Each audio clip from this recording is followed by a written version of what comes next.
and staff is authorized to make technical and conforming changes. Pursuant to notice, I call up H.R. 2641 for purposes of markup and move that the committee report it favorably to the House. The clerk will report the bill. H.R. 2641 to amend the illegal immigration reform and immigrant. Without objection, the bill will be considered as read and open for amendment at any point. The chair now recognizes the gentleman from California, Mr. McClintock, for an opening statement. Thank you, Mr. Chairman. Last month, the Democrats' witness at our Immigration Subcommittee hearing on temporary protected status said that employers should be held accountable for illegal hires. Well, we agree completely. For 4 bitter years, the Democrats flooded our country with cheap, illegal labor, driving down the wages of American workers.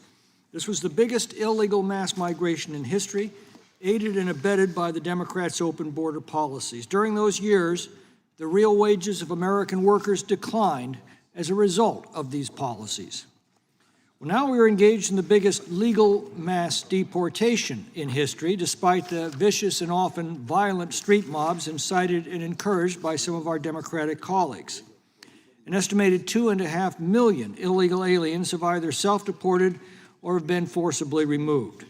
It's no coincidence that real wages of American workers are rising once again. But nearly 10 million illegal aliens remain employed in the United States in flagrant violation of the 1986 immigration reform that made it a federal crime to hire labor illegally here. In that act, we required employers to check employment eligibility and identity documents for all new hires.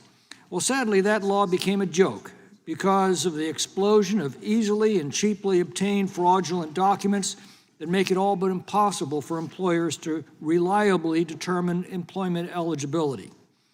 In response, Congress established E-Verify, which is an easy-to-use electronic verification system where employers can immediately check the employment eligibility of an employee.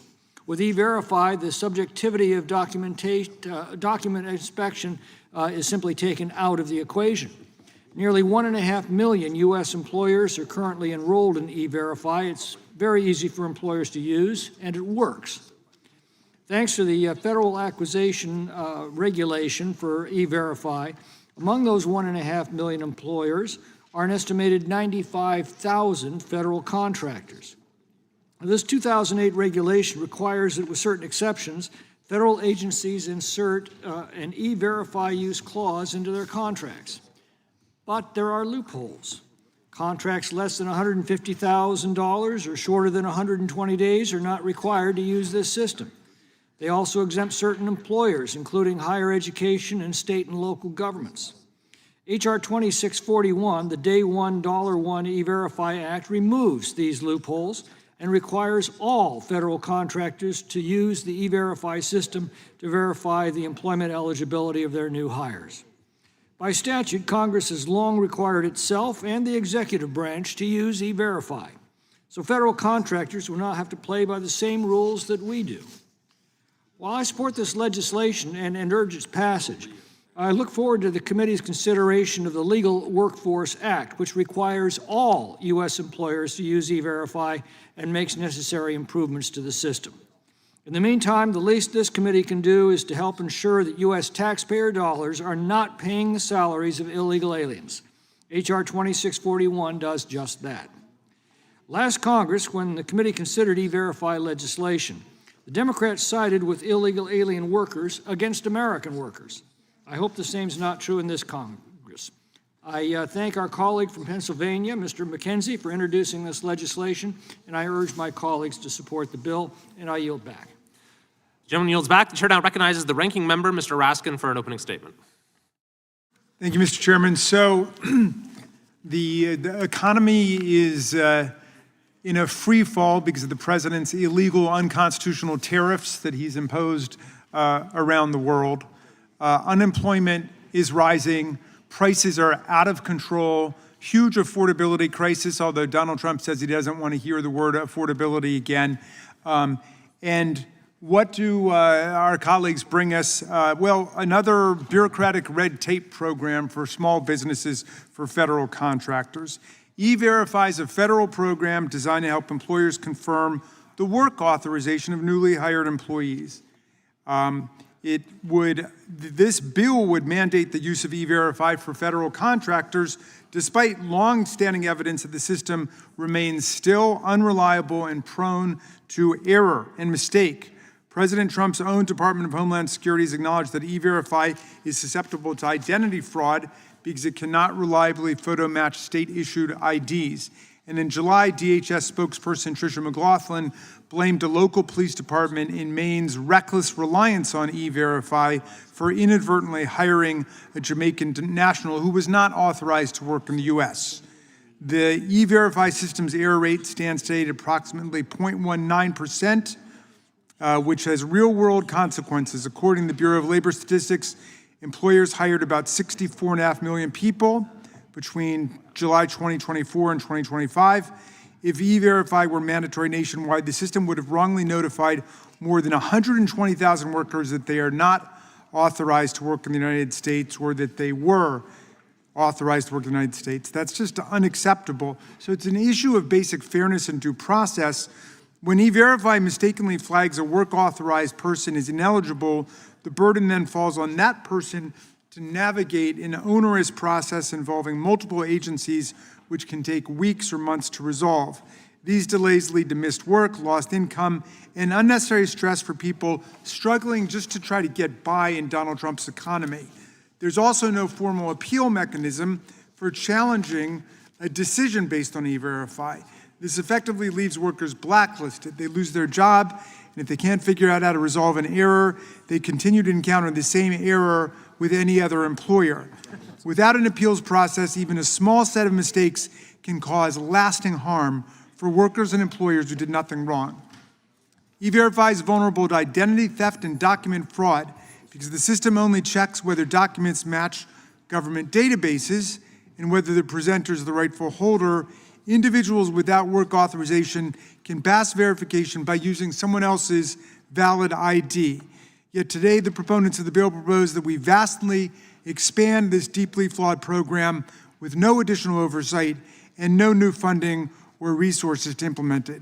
We all agree the government should address unauthorized employment in government contracting, and we are not starting from scratch. Section 274 of the INA makes it illegal for employers to knowingly hire or keep workers who are not authorized to work here. To comply with the law, employers must review an employee's documents and complete an I-9 form to confirm the worker's identity. This process, commonly referred to as the I-9 process, is a required step for verifying worker eligibility. Employers face civil or criminal penalties for noncompliance. Additionally, for more than 15 years, the federal government has required many contractors and subcontractors to use E-Verify through an executive order and a final rule in the Federal Acquisition Regulation. That rule has been in place since 2009 and was adopted after a full rulemaking process. Importantly, the Federal Acquisition Regulation is exemptions designed to minimize job losses caused by system error and is designed to reduce burdens on small businesses and is designed to protect the government's access to essential agriculture products by exempting certain agricultural and food supply contracts. Without an agricultural exception, school lunch and military meal programs will lose reliable access to domestic growers. The federal government would be forced to purchase foreign-produced food with all of the instability and national security risks attendant to that. The bill before us today contains no such exceptions. It's simply a problem. This committee should be working towards a comprehensive immigration reform and helping to support a labor market that works for both employees and employers. But we're now 333 days into unified Republican control of government, and we have still not seen a single hearing on comprehensive immigration reform in this Congress. Just this week, we learned that unemployment has reached a 4-year high. Millions of Americans are about to lose their access to health care coverage, and now Republicans want to inflict additional stress on the people in the economy by imposing this unreliable, unstable, error-prone, one-size-fits-all technological mandate on employers across America. If enacted, it will be costly, and the decision to advance it here today will prove costly to the majority. I oppose this bill and urge my colleagues to do the same. Mr. Chairman? Gentleman yields back. The gentlelady from... Oh, that's right.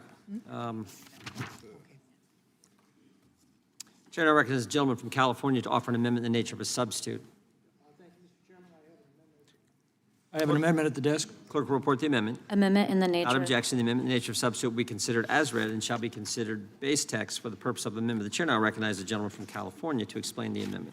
Thank you, Mr. Chairman. This amendment adds a short title of the bill and makes small technical changes to the text. It doesn't change the substance of the bill, nor does it change the accuracy of E-Verify. I just want to emphasize something that Mr. Raskin pointed out. He says that E-Verify has an error rate of 0.19%. Well, actually, I think it's 0.14%, but let's not quibble. 0.19%. That is 19/100ths%, which means, by his own admission, E-Verify is 99.81% accurate. That is a remarkable success rate, and I might add that those very few errors are usually corrected due to mismatches. He also says the economy is in free fall. I have some more good news for him. He must have missed the news that third quarter GDP just grew at an explosive 4.3%. And with that, I yield back. Gentleman yields back. Gentlelady from California is recognized. I have an amendment at the desk. Clerk will report. Point of order reserved by the gentleman from Arizona.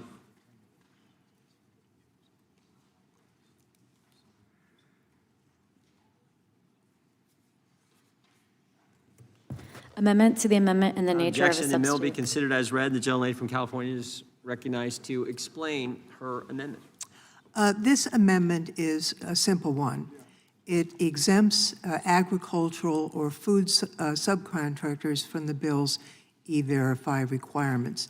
It's worth noting, and it has been discussed here, that the requirement for E-Verify for federal contractors already exists. So this proposed law doesn't really change anything, except it eliminates some of the exemptions.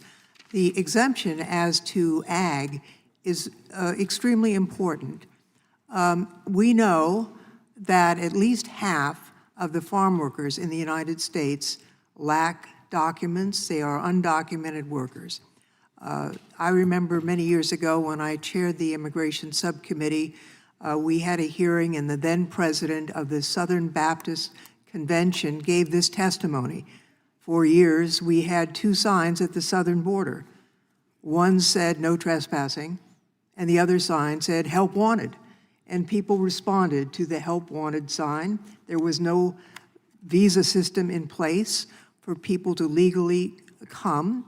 We have found through the years that this immigrant workforce in ag is essential. Now, why is this important in terms of federal contracting? In the military, they have contracts to get milk, to get fresh food for the commissaries and for the meals, the school lunch program on military bases. All of those use ag products that are produced in the United States. And that's why the current exemption in the regulations is important, and it's why the exemption should be added to this bill. As many know, I took the lead in a bipartisan effort to provide a comprehensive reform program for ag workers. As a matter of fact, our dear friend, Doug LaMalfa, was one of the people who worked very closely with me on that bill, along with Mike Simpson and others. That bill provides for the capacity of undocumented farm workers to become, to get a farm worker status bill. And then after a number of years as a legal farm worker, they have the option to provide for legal permanent residence. It also includes E-Verify, because I agree that we ought to have legal immigration, but we also know if you don't have a system to enforce, it's not going to work. I was the one in the negotiations of that bill that insisted that we have E-Verify as part of the Farm Workforce Modernization Act, because I very strongly believe if you have a system that works, it ought to be enforced. Now, I agree with the criticisms of E-Verify. It is not perfect, but I will say it has improved tremendously over the past several years.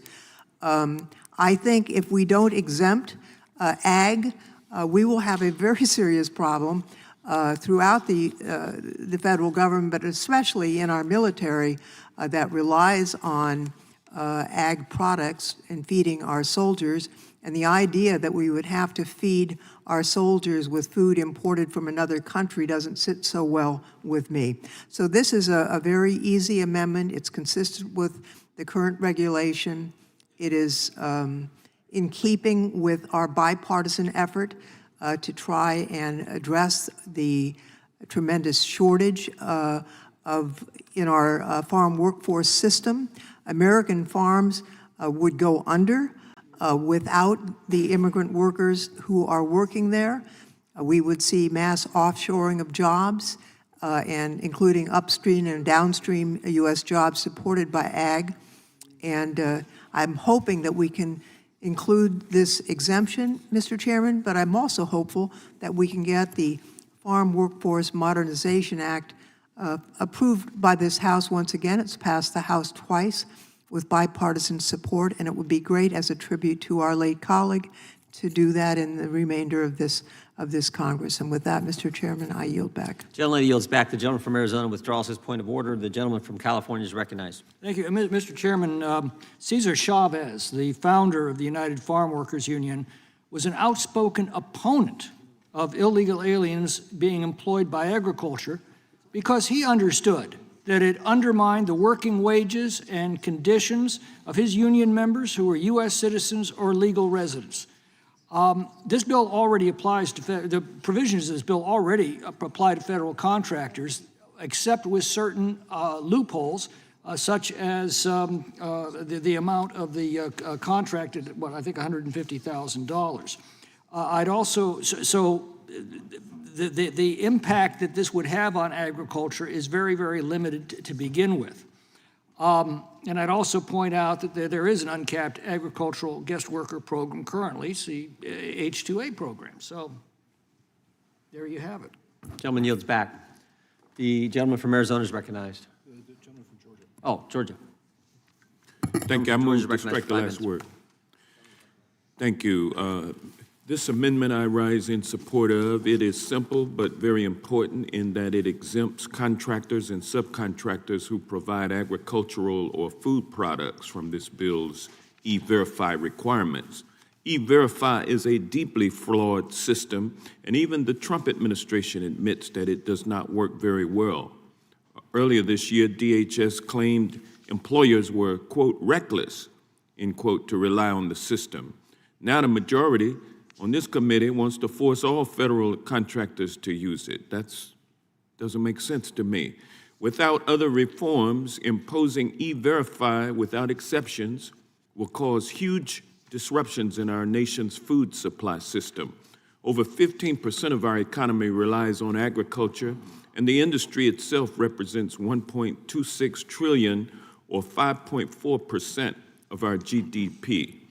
So when we disrupt that system, we also impose higher costs for food on America's families. And Trump promised that he would lower costs for families, but he's broken that promise as well as other promises. And Republicans, bring this bill today about employment verification for immigrants, but we really can't get away from the fact that yesterday ICE agents felt free to shoot a person in broad daylight as if it was on Fifth Avenue and as if they were Donald Trump and could get away with it. We should not allow them to get away with it. Yesterday, Renee Good, a legal observer who was a 37-year-old poet and a mother, was killed by an ICE officer who fired his gun multiple times at her as she drove away in her car, posing no risk to him. He shot her 3 times in the head, killed her on the spot. for traffic violation. We know this because we saw the video of it happening. And Americans saw the video of what happened on January 6th also. And Donald Trump is trying to get people to not believe their lying eyes every time they see something on video, but we're not going for it. And this committee should not be complicit in it. We need to bring accountability to these thugs who are terrorizing our communities with impunity. That's why the bill we should be talking about is the Bivens Act, which I introduced this year together with the ranking member, Mr. Raskin.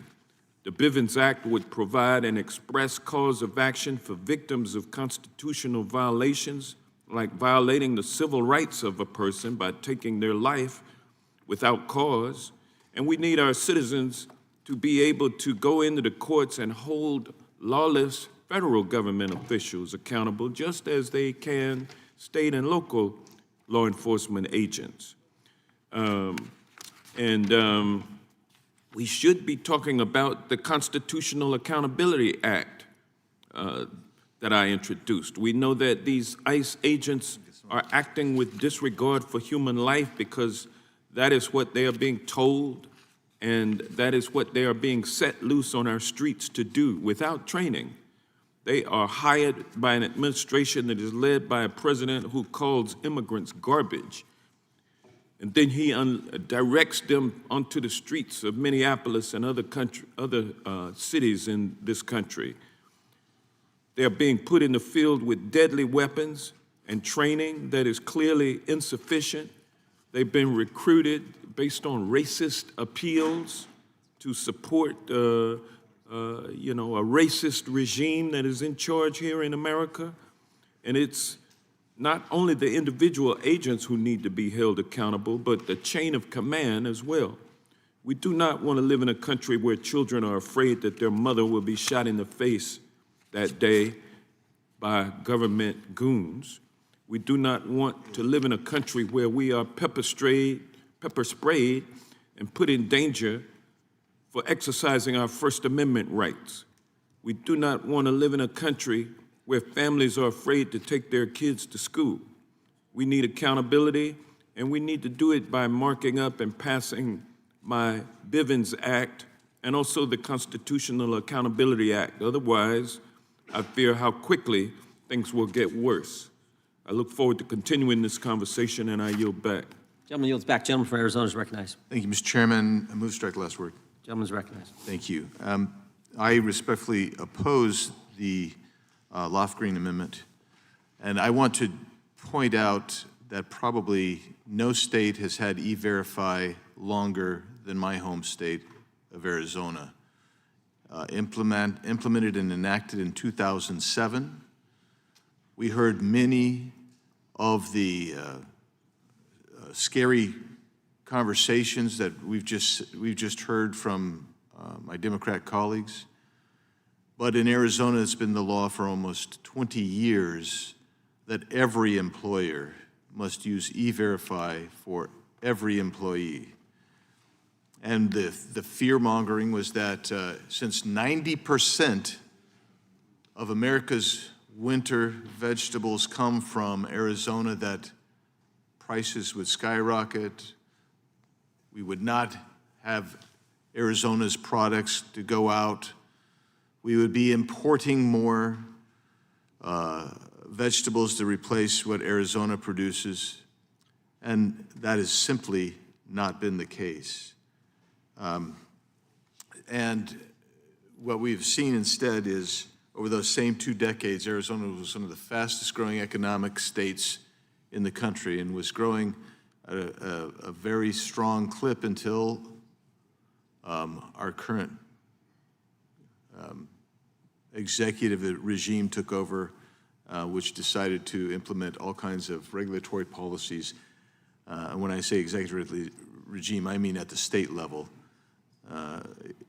Put in all kinds of regulatory policies to limit the growth in Arizona. So I would just tell you that I think that people who support this amendment are overwrought and maybe well-intentioned, but factually, I don't think they are correct, and I oppose the amendment. Yield. Yields back. Gentlelady from North Carolina is recognized. Thank you, Mr. Chairman. I support this amendment. I think that our farmers have been struggling in so many different ways.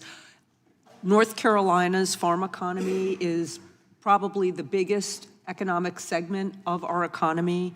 Every time the farmers come to visit me, which is frequently, I go to their farm lunches, farm breakfasts, they talk about the importance of solving our immigration problem. They never ask for this bill. What they do is they ask for bills like Congresswoman Lofgren's Farm Worker Modernization Act. They ask for all sorts of ways to be able to do things the right way. We're in a situation right now where they're suffering from tariffs. They haven't gotten a full farm bill. They have so many other things going on. They are not asking for this. Why are we imposing this on them? What they are asking for is comprehensive immigration reform so that they can hire more people and produce more food in this country. And I think at this point, unless we're going to do something for our farmers, we shouldn't put another regulatory burden on them. Thank you, and I yield back. Gentlelady yields back.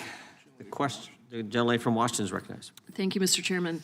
I do have to say I'm surprised we're here debating this bill to require all federal contractors and subcontractors to participate in the E-Verify program, because last Congress, despite bipartisan opposition, the majority passed H.R. 2, which mandated nationwide E-Verify for all businesses across the country.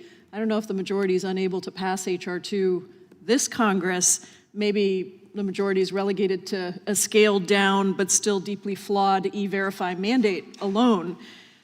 This legislation has been billed by its sponsor as a codification of a 2009 rule which requires federal contractors and subcontractors to use E-Verify for both new hires and existing employees working directly under the contract, with certain exceptions for agriculture products, short-term contracts, and small businesses. But that is not the case. The bill contains none of the exceptions that exist under current law, and it marks a significant expansion of the E-Verify program. As it currently stands, E-Verify is a flawed program that has not proven effective. Given its many challenges, it's difficult to credibly argue that the program should be expanded at this time. And even the Trump administration seems to recognize the program's flaws. Less than 6 months ago, the Department of Homeland Security blamed employers for, quote, reckless reliance on the program to verify people are legally allowed to work. So if Trump's own DHS believes that it's, quote, reckless to rely on a program that it operates to verify people's work authorization and immigration status, why would we want to expand the program with no additional oversight, funds, or compliance mechanisms? It really doesn't make sense. And that's why Ms. Lofgren's amendment today is very important, and I want to support it because it would exempt agriculture or food products from this legislation. And the reality is that immigrants fill major gaps in our workforce. And this is particularly true in agriculture, where 50% or more of on-the-field farm workers lack immigration status. That is certainly true in eastern part of my state, central Washington, eastern Washington, northern Washington. And by mandating E-Verify without also providing a fair and meaningful opportunity for those experienced undocumented farm workers to obtain legal status, we're going to see farmers around the country unable to obtain federal contracts. And that means that school lunches and military meal programs are not going to be able to access food that's grown domestically. Federal government will be forced to buy foreign-produced agricultural goods, and already high food prices across the country are going to continue to increase. So this will be a disaster for our farmers and for our small businesses, and it's why in Washington State, E-Verify has constantly been such a controversial issue in our state, including in eastern Washington, where Republicans hold many of those seats. Remember, over 15% of our economy relies on agriculture, and the industry itself represents $1.26 trillion, or 5.4% of our GDP. At least half of the on-the-field farm workers lack immigration status. Losing those roughly 1.5 million workers would be devastating. American farms would go under. America would be less secure, and we would see a mass offshoring of jobs, including all of the upstream and downstream U.S. jobs that are supported by agriculture. Now, we've seen from past recruitment efforts that there are nowhere near enough U.S. workers who are willing and able to fill these jobs. Putting last Congress aside, in the past, when we've marked up E-Verify legislation, including in this committee, Republicans at least attempted to address the problems that the program would cause for the agricultural industry. This time, there's nothing to stabilize the current agricultural workforce. According to the Center for Migration Studies, approximately 71% of undocumented farm workers have been in the United States for at least a decade, and many have spouses and children here. In other words, for many farm workers, the United States is their home. And that's why when Democrats held the majority, we passed Representative Lofgren's Farm Workforce Modernization Act twice in the House with bipartisan support. And the bill not only provided stability to the current agricultural workforce, but it also looked to the future as well. That legislation, by the way, actually included E-Verify for the agricultural sector. It wasn't perfect, but it was the product of very tough bipartisan discussions that took almost a year. So I urge my colleagues to support this amendment so that U.S. farmers across the country can continue to have access to the labor force they need to grow the food that feeds the nation, keep food prices down for American consumers. I yield back. Gentlelady yields back. The question occurs on the amendment offered by the gentlelady from California. All those in favor say aye.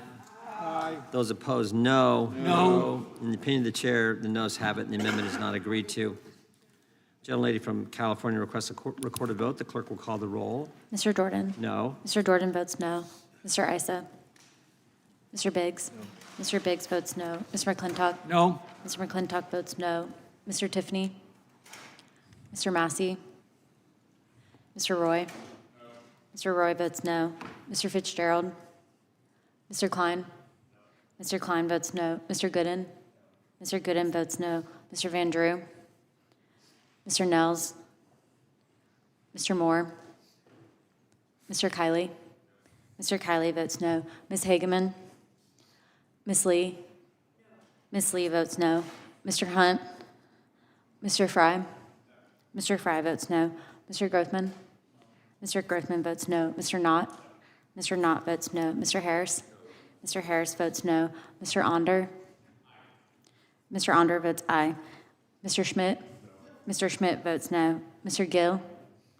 Mr. Gill votes no. Mr. Baumgartner? Mr. Raskin?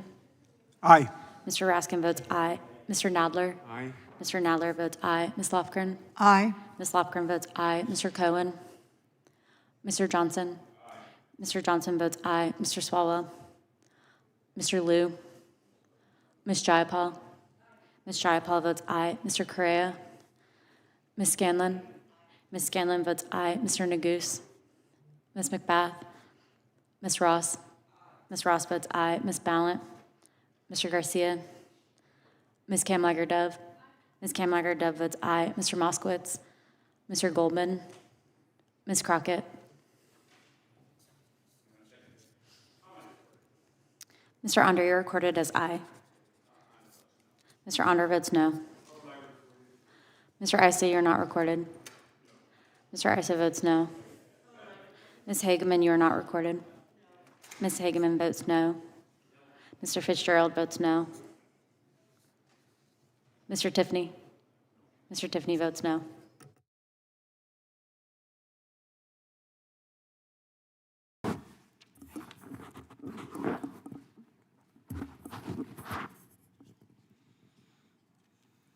Clerk will report. Mr. Chairman, there are 8 ayes and 19 noes. The amendment is not agreed to. Chairman, Gentleman from Arizona is recognized. I have an amendment at the desk. Clerk will report the amendment.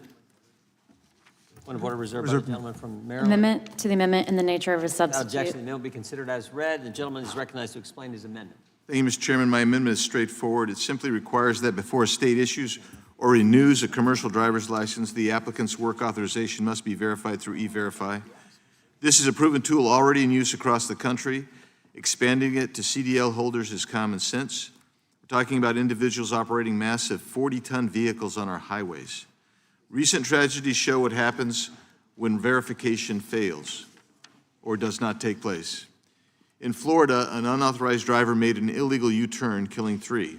California, another driver here illegally caused a fiery crash that killed 3 more. In Tennessee, a driver who entered the country illegally and later failed an English proficiency test caused a chain reaction crash that killed an American and injured others. These are preventable deaths. Federal audits have exposed systemic failures in states across the country. A federal audit found California issued 62,000 CDLs to drivers who entered illegally and lacked permanent legal status, which is required. Federal investigators found that more than half of the 200 licenses they reviewed in New York were issued improperly. Roughly 22% of the 99 licenses reviewed in Colorado violated federal requirements. At least 18 Mexican citizens who were not eligible were also issued commercial licenses. E-Verify closes the loophole. It ensures only authorized, vetted individuals receive CDLs. Legal workers and immigrants with proper status pass through easily. Those who are authorized do not. It's fair, it's simple, and it's effective. This amendment does not expand mandates or spending. It restores integrity to the system. It protects American lives. It prevents future tragedies. And one preventable death is one too many. We should put safety first. And Mr. Chairman, I have 2 articles I want to put in. One is called Problems with Commercial Driver's License for Immigrants Found in 8 states so far. And by the way, this is not a red-blue issue, because we found these problems in red states as well. We're trying to get at this in all 50 states.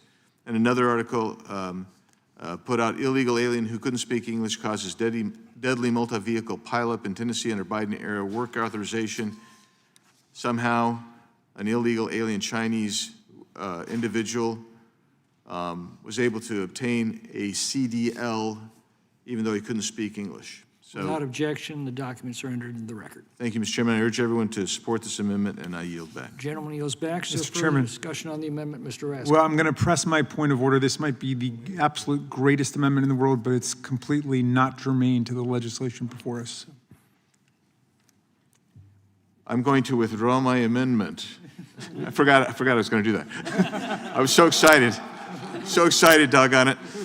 It's a great amendment. I forgot I was going to withdraw it, and I'm going to reintroduce it as a standalone. Point is Thank well you. taken. The gentleman begs leave to withdraw his amendment without objection. The amendment is withdrawn. Is there further discussion on the amendment in the nature of a substitute? Seeing none, the question is on the adoption of the amendment in the nature of a substitute. This will be followed immediately by a vote on reporting the bill. Those in favor say aye. Aye. Those opposed say no. No. In the opinion of the chair, the ayes have it, and the amendment in the nature of a substitute is adopted. The question is on favorably reporting the bill as amended. Those in favor say aye. Aye. Those opposed say no. No.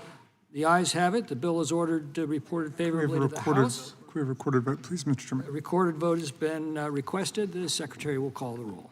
Mr. Jordan? Mr. Issa? Mr. Biggs? Mr. Biggs votes aye. Mr. McClintock? Aye. Mr. McClintock votes aye. Mr. Tiffany? Mr. Massey? Mr. Roy? Mr. Roy votes aye. Mr. Fitzgerald? Mr. Fitzgerald votes aye. Mr. Klein? Mr. Klein votes aye. Mr. Gooden? Mr. Van Drew? Mr. Nels? Mr. Moore? Mr. Kiley? Ms. Hageman? Ms. Hageman votes aye. Ms. Lee? Ms. Lee votes aye. Mr. Hunt? Mr. Fry? Mr. Fry votes aye. Mr. Grossman? Mr. Knott? Mr. Knott votes aye. Mr. Harris? Mr. Onder? Mr. Schmidt? Mr. Schmidt votes aye. Mr. Gill? Mr. Gill votes aye. Mr. Baumgartner? Mr. Raskin? Nope. Mr. Raskin votes no. Mr. Nadler? No. Mr. Nadler votes no. Ms. Lofgren? Mr. Cohen? Mr. Johnson? Mr. Johnson votes aye. Mr. Swalwell? Mr. Liu? Ms. Jayapal? Ms. Jayapal votes no. Mr. Correa? Ms. Scanlon? Ms. Scanlon votes no. Mr. Neguse? Ms. McBath? Ms. Ross? Ms. Ross votes no. Ms. Ballant? Mr. Garcia? Ms. Kamlager-Dove? Ms. Kamlager-Dove votes no. Mr. Moskowitz? Mr. Goldman? Ms. Crockett?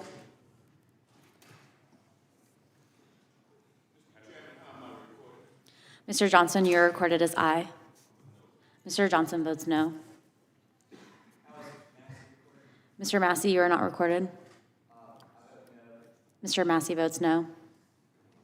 Mr. Harris, you're not recorded. Mr. Harris votes aye.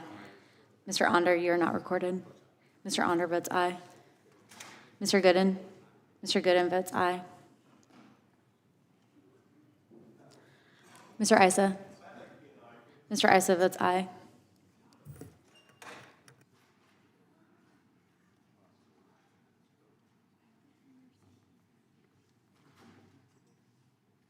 Mr. Grothman? I vote yes. Mr. Grothman votes yes. Mr. Baumgartner? Mr. Baumgartner votes yes.